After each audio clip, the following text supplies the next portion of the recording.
طيب خلينا نشوف الكونفيدنشاليتي. طيب الكونفيدنشاليتي عكسها كلمة disclosure. disclosure يعني ايه؟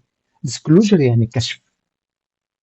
يعني عكس الكونفيدنشاليتي السرية ان الداتا تبقى disclosed. disclosed يعني الكشف. اوكي. حتى شوف بيقول لك confidentiality ensuring that data is not disclosed by unauthorized individual. خلوا بالكم ده تعريف تاني للconfidentiality عشان تعرفوا بس ان هو مش حاجة ثابتة. هو حاجة انت فاهمها وتقدر تحط اي جملة تعبر عن اللي انت فاهمه. يعني الكلمة ديت انا اللي حطيتها بنفسي. تمام. لكن هو هتلاقي تعريفه في اي سي سكوير ده حاجة تانية خالص هنشوفها تحت يعني. تمام. طيب ايه الحاجة اللي تضمن لي سرية الداتا؟ بكل بساطة السرية بتاعت الداتا أول حاجة بفكر فيها عشان أخلي الداتا عندي سكيورد هي إيه؟ الانكريبشن. إن أنا أنكريبت الداتا دي. سواء بقى إحنا بعد كده هناخد الداتا ديت الحالات بتاعتها في حاجة اسمها داتا ات ريست وداتا ات ترانزيت. يعني الداتا لما تكون موجودة في هارد مخزنة بتسمى داتا ات ريست، ولما تكون بتتنقل عن طريق النتورك بتسمى داتا ان ترانزيت. المهم ان الداتا تكون انكريبتد في كلا الاحوال. يا اما هي بتتنقل عشان اي مان ذا ميدل اتاك قدر يكابتشر الداتا دي مش هيقدر طبعا ان هو يفك الانكريبشن بتاعتها، فانا كده حافظت على السريه بتاعتها. حتى لو هي اتاخدت هي مش يعني ما حدش هيفهم منها حاجه. هتلاقيها هتلاقيها كلها كده ملخبطه يعني.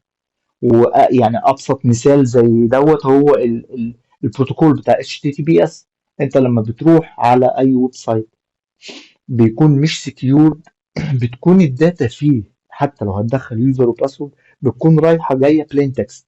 يعني لو حد قدر يكابتشر الداتا ديت في السلك وهي ماشيه بيقدر يشوف اليوزر والباسورد دوت وبابسط الطرق يعني بواير شارك. لكن لما الداتا ديت بتكون ماشيه سكيورد عن طريق بروتوكول زي الاس اس ال، يعني انتوا لو تشوفوا من اكبر المواقع زي فيسبوك وجوجل لما بتيجي تدخل عليه لازم يبقى سكيورد، وتيجي تدخل يوزر وباسورد اي حد عندك في النتورك قدر يكابتشر الداتا دي مش هيفهم منها حاجه. فهي دي مفهوم الانكريبشن دي كده اسمها داتا ان ترانزيت. طيب داتا ات ريست يعني معناها ان الداتا اللي موجوده على الهارد او مخزنه هي كمان تكون متشفره، بحيث ان كيس ان حد قدر يوصل للهارد ديسك دوت قدر ياخد الداتا ديت مش هيقدر برضه يفهم منها حاجة. خلاص انكريبت. تمام. الانكريبشن هو اول حاجه بعملها عشان احافظ على سريه الداتا. اوكي. طيب ايه الحاجه التانيه؟ الاكسس كنترول. احنا مش قلنا ان احنا بنسمح للشخص الاوثورايزد ان هو يدخل للداتا ديت ويشوفها، انما الان اوثورايزد المفترض ان هو ما يشوفهاش. فدي معناها ايه؟ ان انا بفرق بين الاوثورايزد والان اوثورايزد. يعني بعمل حاجه اسمها اكسس كنترول. اكسس كنترول ديت بوليسز بتتحط مثلا على الراوتر او على سيرفر وات ايفر، وبتقول ان فلان يقدر يشوف الداتا دي لكن ما يقدرش يشوف الداتا دي.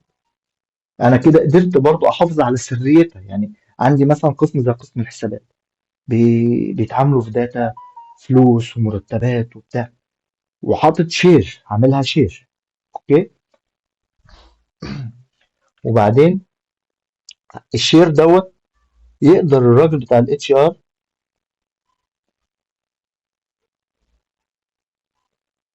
هو في حد طلع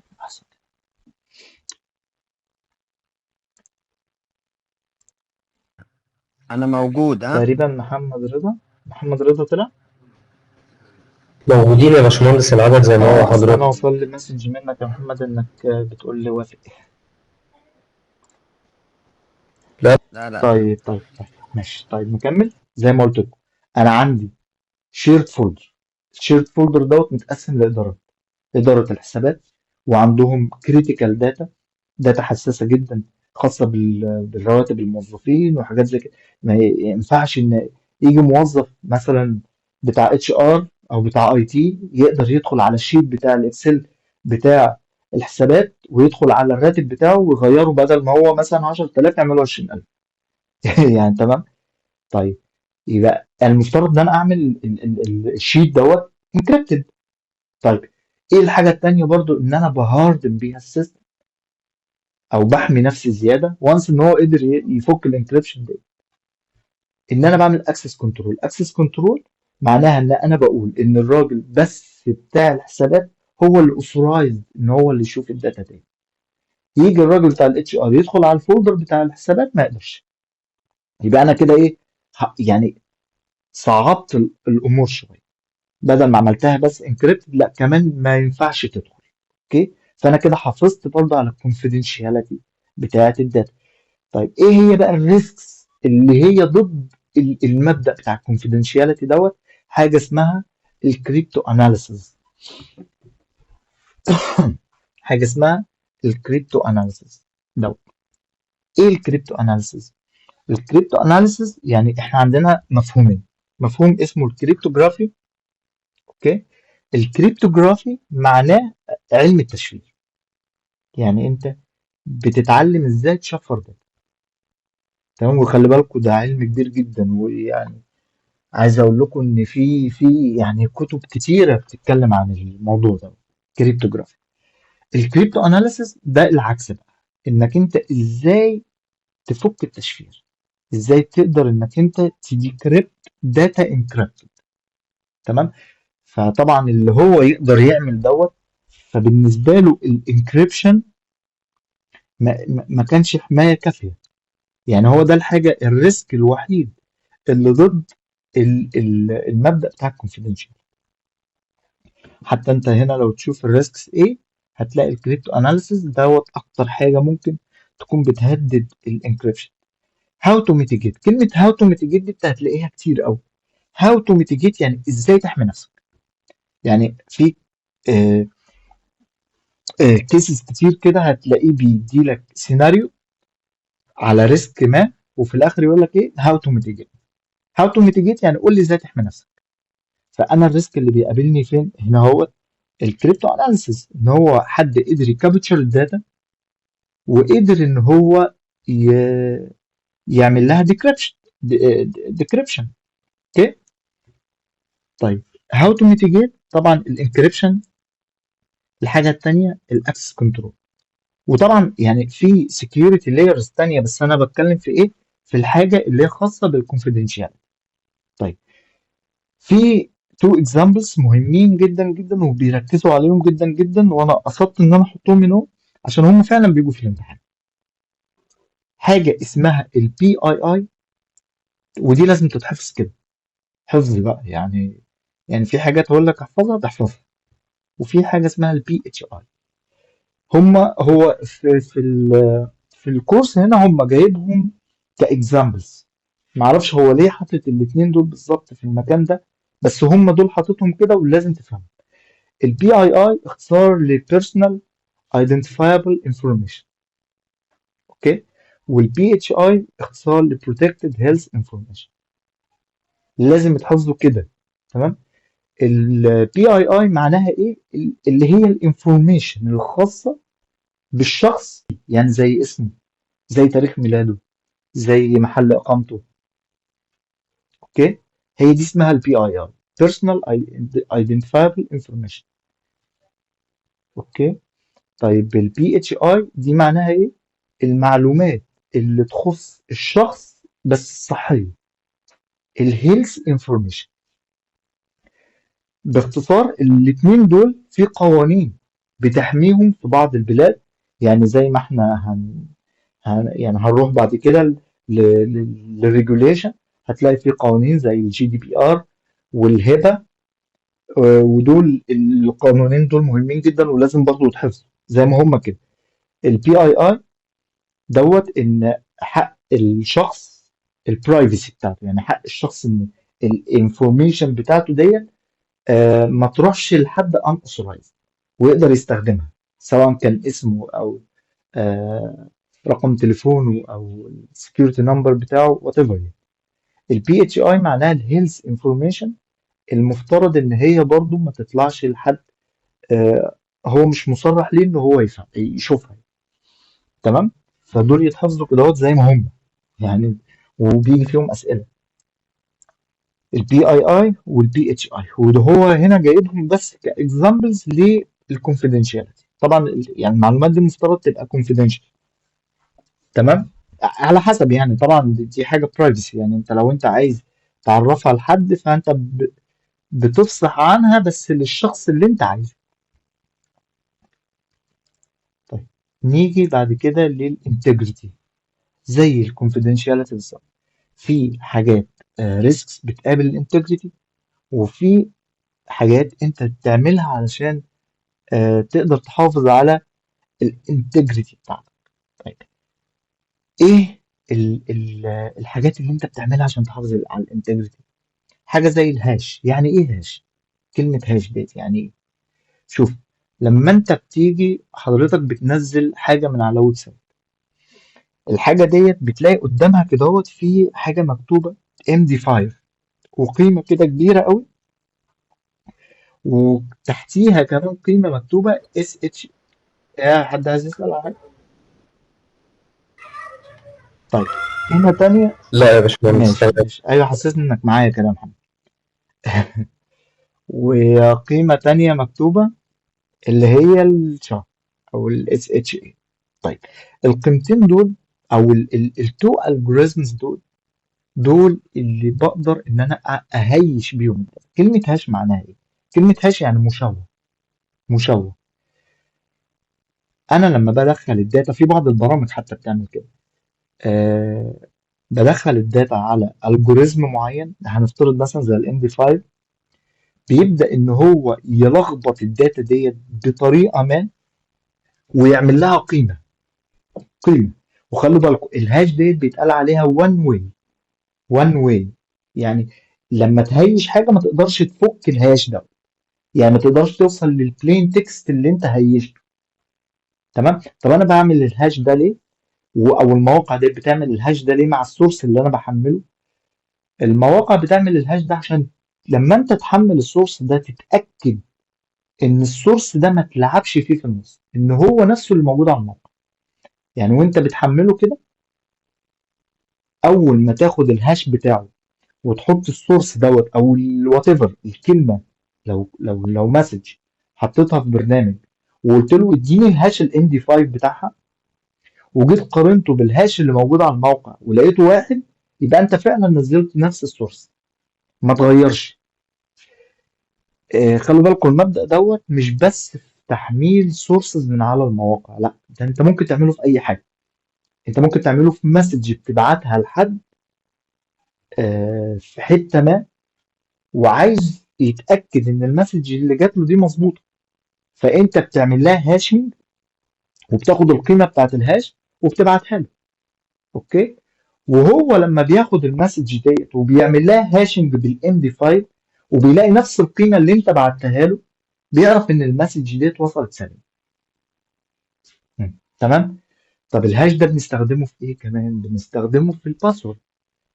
احنا في بعض الديفايسز زي الراوترات مثلا، لو هنقوم عليها راوتنج بروتوكولز وعايزينهم يتكلموا مع بعض سكيور، بنحط كي على الراوتر الاولاني، مفتاح يعني او كلمه سر، وبنحط كي على الراوتر الثاني.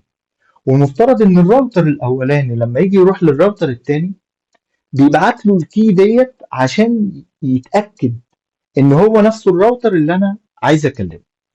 بس في مشكله ان الكي ديت لو اتبعتت في النص في السلك ممكن يحصل لها كابتشر، ممكن حد ياخدها.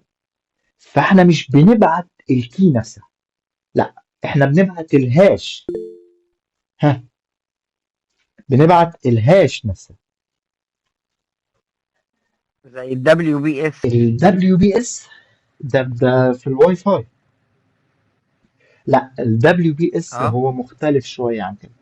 ال WBS اختراع كده علشان الديفايسز اللي مش بتفهم او بتقدر تحط لها يوزر وباسورد وعايزه تبقى كونكتد بالواي فاي بتاعك بدون يوزر وباسورد، فبتكونكت عليها بكي او بوش بوتن. يعني بتفتح الدبليو بي اس في الراوتر ويدي لك 10 سكندز كدهوت، ويقول لك روح دوس على البوش بوتون دوت على الديفايس في البرينتر مثلا، فتروح تدوس بدل ما تدخل يوزر وباسورد، لا هتلاقي البرينتر بقى كونكتد بالواي فاي على طول. ده كل الفكره بتاعت الدبليو بي اس، انك انت بدل ما بتدخل على شبكه الواي فاي بتاعتك بيوزر باسورد، انت بتدخل بين زي الباسورد كده، او بتدوس على البوش بوتون ده. لا دي ملهاش علاقه بالهاش. الهاش زي ما قلت، انا عندي راوترين او سيرفرين وبنستخدمها في الفي بي ان، راوترين عايزين يكلموا بعض. لما بص انا ما فهمتش الهاش ككونسبت، فانا عايزك معلش طيب فهمهاني بص ككونسبت. شوف الهاش. يعني معلش انا ما طيب قدرتش بص شوف اجمعها. شوف لو انا هدخل هنا كده. هو يا باشمهندس احمد انا قايل زي الاي جي ار بي مثلا، بقول له خلي بالك انت هتستقبل بكي كذا اه وتبعت بكي تاني وخد بالك خالص، من صح؟ حاجه، في حاجه زي اللي احنا عاملينها او اللي احنا بنعملها مثلا، زي السايت وسايت في بي ان. مش انت في السايت الاولاني بيقول لك اديني مم. الكي، وتروح تحط زيها في السايت التاني على نفس الفاير وول او نفس الديفايس يعني اللي هيكون حلو ايوه كده. صح. طيب ليه انا بحط صح. هنا كي وهنا مم. كي؟ علشان بكل بساطه الديفايس الاولاني وهو رايح بيعمل دايل على الديفايس التاني، بيروح يقول له بص انا الكي اللي احنا متفقين عليها اللي هي عندي وعندك هي دي. لو غلط، لو الكي ده غلط مش هيقدر يكلمه. اوكي، بس انا عندي مم. مشكله ان الكي لو راحت بنفسها كده في النص هيحصل لها ايه؟ زي الاي بي سكي كده. مثلا هيحصل لها ايه؟ هيحصل لها كابتشر. شوف انا لو انا جيت دلوقتي مثلا هنا مم. هقول له مثلا انا عايز احمل مثلا نسخه زي كالي لينكس. اوكي، بص برضه عشان تفهموا برضه مفهوم الهاش. لو انا جيت على الكالي لينكس كده هوت مثلا يعني، وجيت قلت له مثلا انا عايز احمل نسخه.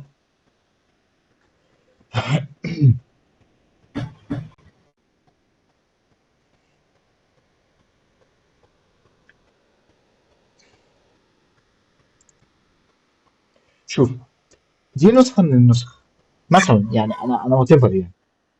بص لو انا كده جيت قلت له دوست على صم ديت، بص بيقول لي الشا 256 ده الهاش بتاعي. اوكي، ده الهاش. تمام، انا بستفاد ايه من الهاش ده؟ لا شباب ردوا عليا بقى يعني. يعني ما خلاص ما تقفلوش يعني، ردوا عليا عشان نتجاوب. انا بستفاد إيه من الهاش ده؟ الهاش ده تمام، الهاش دوت انا عايز اعرف النسخه اللي انا حملتها عندي ديت بعد التحميل مظبوطه ولا لا. فانا لما بحملها عندي بحطها على برنامج واقول له طلع لي الهاش بتاع التشام 256. لو اداني نفس القيمه دي يبقى انا حملت النسخه صح. طب اداني قيمه مختلفه، لو بت واحده اتغيرت كل القيمه دي هتتغير. طيب بص لو انا كده جيت على الهاش جنريتور قلت له مثلا انا عايز اعمل هاش لكلمه احمد. احمد دي كده بتتسمى دي كده بلين تكست. تتسمى ايه؟ بلين تكست. قال لي بص يا سيدي انت عندك انا قدرت اهيشها لك بالام دي 5، دي القيمه بتاعتها، بالشا 1 ودي القيمه بتاعتها. لو انا خدت القيمه ديت حاولت اعمل لها يعني افكها مش هتتفك. فاهمني؟ القيمه دي ما بتتفكش غير الانكريبشن والديكريبشن. الانكريبشن هو تو ويز، يعني انا ممكن انكريبت مسج واقدر بعد كده اعمل لها ديكريبشن. لكن الهاشنج هو وان واي، يعني انا يعني احمد ديت خلاص ده بقى الهاش بتاعها. تمام، ها ده الهاش بتاع احمد. انما لو انا خدت القيمه ديت حطيتها وقلت له اعملها لي بلين تكست مش هيعرف. تمام. انا بستفاد إيه من الهاش؟ الهاش دوت ايه بيتعمل بالالجوريزم اللي اسمها ام ام دي دي 5 او 5 شام. او اه الاس اتش طيب، ايه. دي الجوريزم ده بتعمل الجوريزم ايه؟ هو اللي اه بيحول بتاخد الكلمه الكلمه ديت بتقوم للهاش. ضايفه عليها مثلا. هي الاول بتحولها لباينري، وبعد كده تضيف عليها رقمين في الاخر زائد رقم في النص مم. زائد مش عارف ايه. هي الجوريزم واحده، لكن في الاخر عشان ان انا افك الهاش ده مش هعرف. مم. انا بستفاد بيه ايه؟ يعني انا بستفاد من الهاش ده مم. ايه؟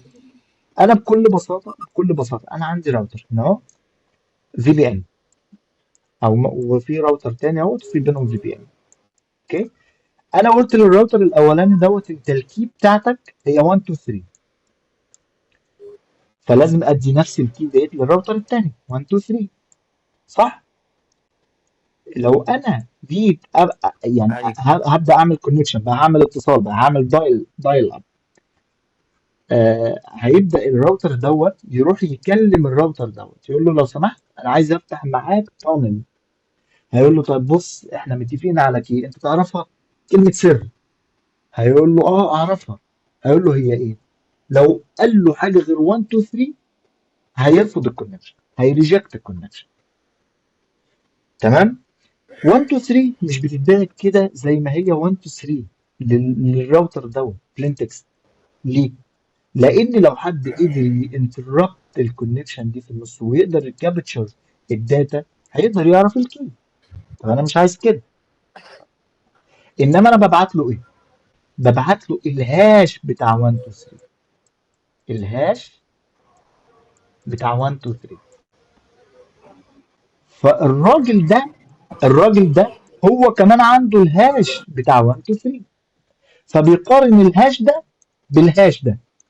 لو لقى الاثنين هاش زي بعض يبقى هي فعلا نفس الكلمه 1 2 3. طب افرض انا بقى عملت كابتشر للهاش. طب وايه الفرق بين دوت؟ ايه الفرق بين الانكريبشن بص وبين الهاش؟ الانكريبشن دي يعني داتا مشفره، يعني تقدر تفك التشفير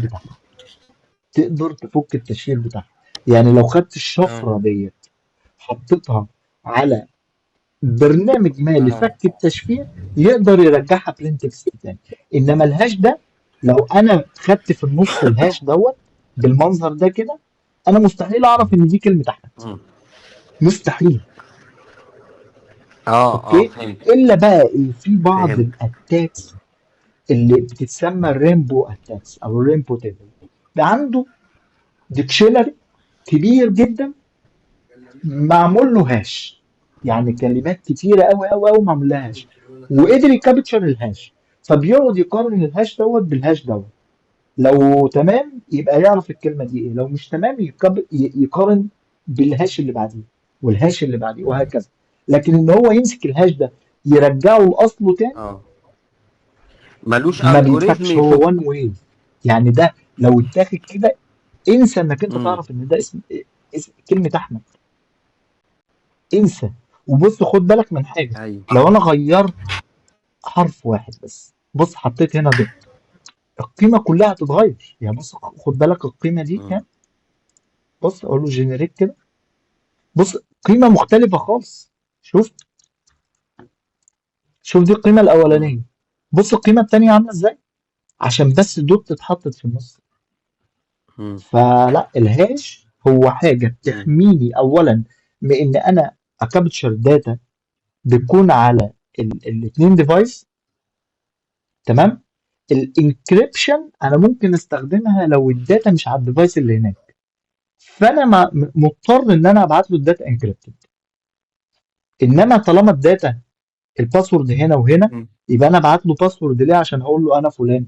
لا، ابعت له الهاش بس. مم. في مشاكل ايوه. محمود؟ محمد؟ لا ها؟ لا تمام يا هندسه.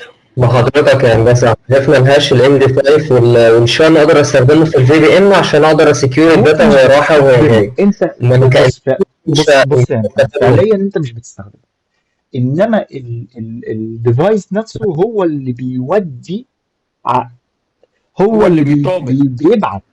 بدل ما بيبعت الباسورد اللي انا كاتبه له بيبعته هاش. بيبعتوا هاش. انا لما اجي انزل مثلا ملف مم. من على الانترنت، اللي بيطابق الهاش عشان يتأكد الملف ده نضيف او مش نضيف، دي عملية بتحصل اوتوماتيك من الاوبريتنج لا، سيستم، انت ولا لازم بتحط على انا اطابق برنامج، في الهاش؟ برنامج يعني انت لو حملت برنامج اسمه هاش جنريتور، هاش جنريتور او هاش ريدر مثلا، يعني هتلاقي في حاجات مم. اونلاين وحاجات برامج بتقوم واخد السورس ده نفسه. اه بس دوت ما بيحصلش اوتوماتيك لا يعني. مش اوتوماتيك، انت دلوقتي معاك هاش ومعاك سورس، عايز تتاكد ان السورس مظبوط، هو بيقول لك الهاش بتاعه هو مم. هو ده. طب واعرف هاش كل حاجة بنزلها منين؟ مش كل حاجه، بص، مش كل الحاجات اللي بتنزلها على الانترنت لها الهاش بتاعها، انما في بعض يعني مثلا محمد رضا مم. بعت لي حاجة، ماشي، فانا دلوقتي اعرف الهاش بتاعها منين لا لا قبل ما لا، هو هو يبعتها لي؟ ممكن بقى يهيشها هو ويبعت لك الهاش بتاعها، يعني انتوا الاثنين متفقين على كلمه سر وبتتكلموا في التليفون، تمام، اه او على الماسنجر، اه فانت فانت بتقول له ايه كلمه اه السر. فهمت. يعني ده اجراء. اه، اه فهمت. ده اجراء احنا بنعمله، مش لا هو انت بيحصل بتعمله، يعني هنا انا لوحده. لما جيت ادخل على موقع كالي علشان احمل نسخه اوبريتنج سيستم زي كالي لينكس، قال لي بص خلي بالك الهاش بتاعها ده، عشان لو مم. نزلت النسخه وطلعت ملعوب فيها وحد حاطط لك فيها مثلا هاكينج تولز او حاجه، ما تجيش تقول انا نزلتها من الموقع الرسمي وكانت نسخه مضروبه، لا ده الهاش بتاعها، تاخد النسخه دي تدخلها على البرنامج، لو طلع لك نفس القيمه يبقى انت فهمت يا ريس نزلت النسخه صح ومش ملعوب فيها. المهم نرجع لموضوعنا عشان ما نطولش. فهمت. الهاش هو وسيله بقدر ان انا احفظ بيها الايه، الانتجريتي بتاعت الداتا، الانتجري، النزاهة. النزاهه، ماشي، ها، تمام. طيب يبقى دي الهاش، فهمت. ايه تاني حاجه اسمها ديجيتال سيجنتشر. ديجيتال سيجنتشر يعني ايه ديجيتال سيجنتشر؟ سيرتيفيكت، اوكي، السيرتيفيكت ديت مم. هي اصلا انت مش بتجيبها كده من اي حد، ده انت بتجيبها من تراستد ويب سايتس، اوكي، مم. فديت بتبقى بالنسبه لي عامله زي زي مثلا دي جي يعني، سيرت. تمام، فدي برضو حاجه بتضمن لك ان الحاجه اللي مم. انت رايح تكلمها ديت هي حاجه تراستد. تمام. مم. طيب ايه تاني برضو بيحمي لي الانتجريتي بتاعت الداتا؟ تمام. الاكسس كنترول. فاكرين الاكسس كنترول اللي هو كان مم. بيحمي الداتا بتاعتي من انها تبقى ديسكلوز؟ الاكسس كنترول اللي هو بيحميني مم. الكونفيدنشاليتي، يعني انا عايز الداتا بتاعتي تبقى سريه، برضه نفس الحكايه، ما انا زي ما احنا قلنا مم. من شويه، انا عندي شيرد فولدر وعندي اداره زي اداره الاي تي اللي هم يعني يقدروا يوصلوا كل حاجه، مم. وعندهم شيت المرتبات في الحسابات، هل يقدر الراجل الاي تي يدخل على الشيت دوت ويغير اه الراتب بتاعه؟ بس ايه، مش هينفع. تمام، فانا كده اه يعني انتهكت السريه، وكمان لعبت في الداتا غيرت فيها. احنا قلنا ان الداتا الانتجريتي معناه ان الداتا تبقى not altered او not changed، يعني ما اتغيرتش، maintained يعني مصانه. طيب ايه الريسكس اللي هي مم. بتهدد لي الانتجريتي؟ اول ريسك عندي المالوير، عندي المالوير، ايوه حبايبي انا ايوه دول جيت احسن. على جيت على الجرح. الرانسام وير، الرانسام وير بيعمل ايه؟ بيقوم مغير لي يعمل لي انكريبت للداتا بتاعتي ويغير لي معنى. عليك يا ايوه باشمهندس. ايوه الله هو الرانسام انا وير. اسكت يا اللي مسحت الداتا. واحد اتضرب رانسام وير والتاني حذف كل حاجه اه، للمدير دي العام. كده حاجه اسمها ميستيكس على فكره، برضو من ضمن الحاجات اللي بتهدد الانتجريتي اليوزر ميستيك. يعني هو ممكن اليوزر باي ميستيك دوت يدخل على داتابيز ويتشنج باي ميستيك او يدلت. خلي بالكوا الديليت يعتبر alternation للداتا.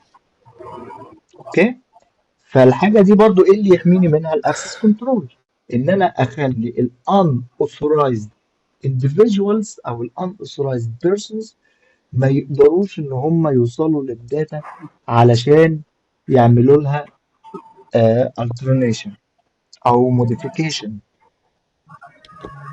طيب طبعا الهاكرز برضو، يعني الهاكر يقدر ان هو يهاك السيستم بتاعه ويقدر يدخل على الداتا ويقدر يدخل على الداتا بيز ويقدر ان هو يغير فيها. ده برضو من ضمن الريسكس اللي هي بتقابلنا. طيب الافيلابيلتي،